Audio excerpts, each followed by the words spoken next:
वक्फ board में वहां पर कोई शिया मसूफ को वकील को आप जो है लेके चले गए, आपको जो मिल गए यहाँ पे दारूशिफा में वहां उठा के आप गाड़ी पे पीछे बिठा के लेके चले गए, तो ये तो वही हो गया मद्रास हाईकोर्ट ने जो 2 दिन पहले बोला how can blind lead the blind बोलकर, सब गिर जाएंगे ना गड़े में बोलकर। एक नाबीना आदमी दूसरे नाबीना आदमी को रास्ता कैसे बता सकता है, पूछ रहा है मद्रास हाईकोर्ट।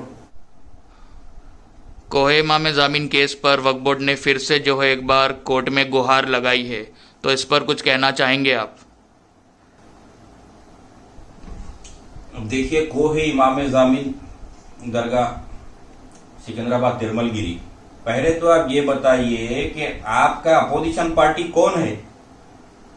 अरे भाई, आप केस जीत गए, आप हार गए, आप ये हो गया वो हो गया, भाई आप गवर्नमेंट इंस्टीट्यूशन से लड़ रहे हो कोहे इमाम जामीन की लैंड पर, आप प्राइवेट इंस्टीट्यूशन से लड़ रहे हो, आप मलाइका से लड़ रहे हो, आप जिनों से लड़ रहे हो, आप कोहे इमाम जामीन के आप किससे लड़ रहे हो केस वहां पर। दूसरी बात ये रही कि वहां पे जो है आपको अभी केस पुटअप करे हैं, रेस्टोरेशन डाले हैं, तो आपको बिल्कुल लास्ट चांस है वो, आप एक्स्ट्रा एडिशनल वहां पे पेपर्स डालना पड़ेगा, आपको एडेंडम डालना पड़ेगा। एडेंडम क्या है, जो आपका ने और कुछ पेपर्स है नए पुराने कुछ भी, तो एडेंडम डालिए आप। तीसरी बात यह है कि आप जो है वक्फ बोर्ड में वहां पर कोई शिया मसूफ को वकील को आप जो है लेके चले गए, तो ये जो है आपको ये पता होना चाहिए कि अभी 2 दिन पहले मद्रास हाईकोर्ट ने एक बेंच, जस्टिस प्रकाश और जस्टिस आनंद वेंकटेश के बेंच ने, मद्रास हाईकोर्ट ने एक केस में जुडिशियल मजिस्ट्रेट पर एक कमेंट किया कि how can blind lead the blind, they all will fall in the pit. एक नाबीना आदमी दूसरे नाबीना आदमी को रास्ता कैसे बता सकता है, मद्रास हाईकोर्ट का बोलना है 2 दिन पहले। तो आप वक्फ बोर्ड के केस कोहिमा में जामीन में ये शिया वकील साहब कौन है, आप उनको लेके चले गए, उन्होंने भी गिरेंगे, आप सबको लेके गिरेंगे कोहिमा में जामीन के केस में। जबकि आपके पास हुजैफा अहमदी साहब है, एजाज मकबूल साहब है, तो ये आप जो है आप एक्सपर्ट्स को आप जो है वहां कोहिमा में जामीन के केस में आप एक्सपर्ट लॉयर्स को आप उतारिए। आप जो है किसी साहब को उठाकर लेके चले गए हैं वहां पर, और जो है ये आप क्या कर रहे हो। ये मैं देखिए 5402/2010 वो केस नंबर है 5402/2010, तब उसको रिस्टोरेशन पिटीशन पे डाला है।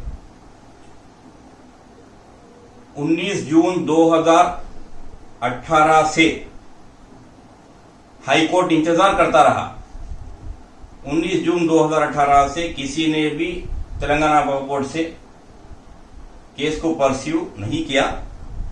11 नवंबर 2022 को कोर्ट का जो है कोर्ट ने वक्फ बोर्ड को एज अ पार्टी डिसमिस कर दिया वो केस में 11 नवंबर 2022 को। तो बात यह है कि अब आप जो है ऑर्डर 9 रूल 8 में आप डिसमिस हो चुके हैं। ऑर्डर 9 रूल 8 ये बताता है सीपीसी 1908, यानी हम ब्रिटिश लॉ फॉलो करते हैं। आपको ये बता दूं मैं, Indian judicial system is very similar to British law. तो कोड ऑफ सिविल प्रोसीजर 1908 के तहत ऑर्डर 9 रूल 8 में अगर आप कोर्ट में नहीं आए और आपकी अपोजिट पार्टी कोर्ट में बराबर जब बुलाए जब आ रही है, तो आप आउट हो जाते हैं केस में से, you are out of the game.